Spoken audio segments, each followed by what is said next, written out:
Hi everyone. Today we're going to go over the Surfingguard portion in your LFMTE admin panel.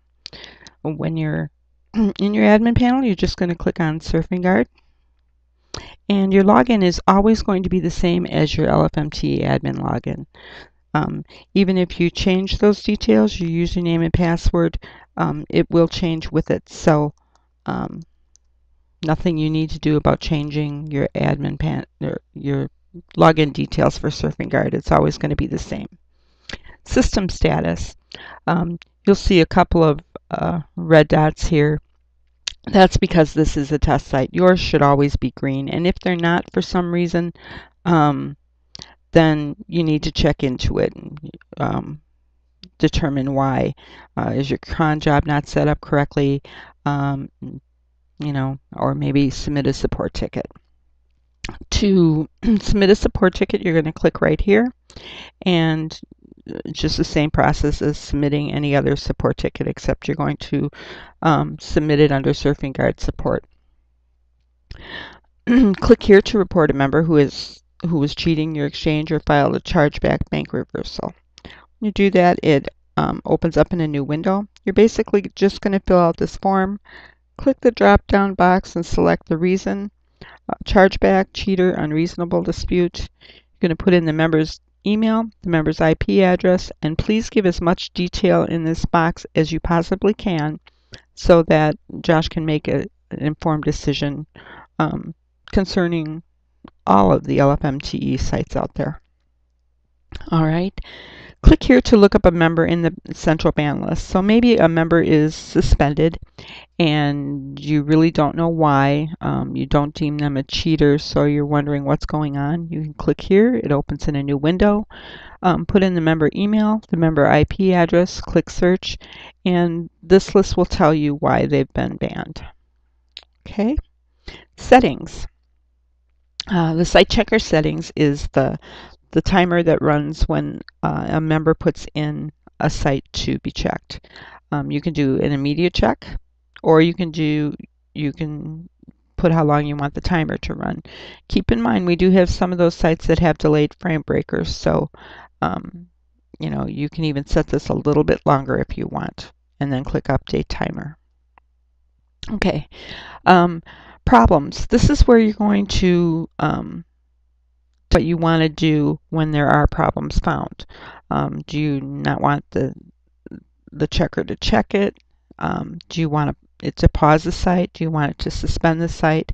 And do you want to be notified when a member tries to put those a particular site into their account? And then you just click Update Checker Settings. Site monitor settings, same thing as above. Do you not want it to check it? Do you want it to pause it? Do you want it to suspend? Do you want it to notify the member? And do you want it to notify the admin, which is yourself? And then click Update Monitor Settings.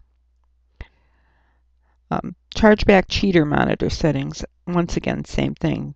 Do you want it to do nothing? Do you want it to ban and suspend the member? Do you want it to notify you? And click Update. This next part is extremely important. You need to go in and change your contact emails. Josh literally gets thousands of emails into this account because this is the default in here. So admin contact email, where do you want to be notified? So put in that email. If it's a personal email or your site's email that you're using that you want to be notified at, put that in there. When a member replies, you want to go ahead and put in the email address that you want the member to reply to. Hits connect. If you are a member, you can put in your user ID here. Days to keep the logs, currently set at 30. Stop the checker if Surfingguard's server is down. The default is not checked. That's because if you do check this, then if the server is down, members will not be able to put in any sites whatsoever. That's why the default is unchecked, because that would probably increase a lot of support tickets. Why can't I add a new site kind of thing. And then click Update Settings. Member notification templates are the emails that are sent out to the member when problems are found. So just a problem found on your site, and you can go ahead and change this. Site suspended, and you can change that as well. And click Update. All right. Approved sites. Say there is a site that keeps going into pending approvals, and you know that everything is fine with the site, you can go ahead and put it in here and click Add this site. The difference between an approved site and essential ban excludes, which I'll go into in a little bit, is once you put a site in here for approved, the site checker won't do any checks on it. You know, it's just going to assume it's fine, so it won't do any checks. All right, banned sites. You can add a banned site here, and anything that you put in the admin panel will automatically go in this list as well. So you really don't have to come here to put this in if you don't want to.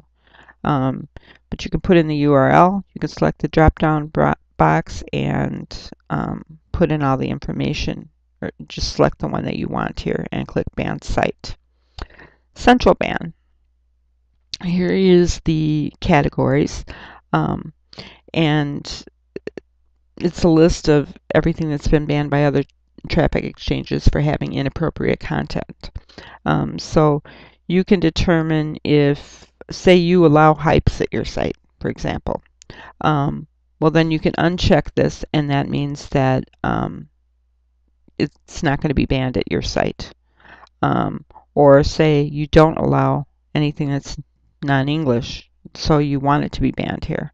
Any that are in the central ban list for being non-English are going to be banned at your site as well. Central ban excluded. This is what I was talking about a little bit earlier.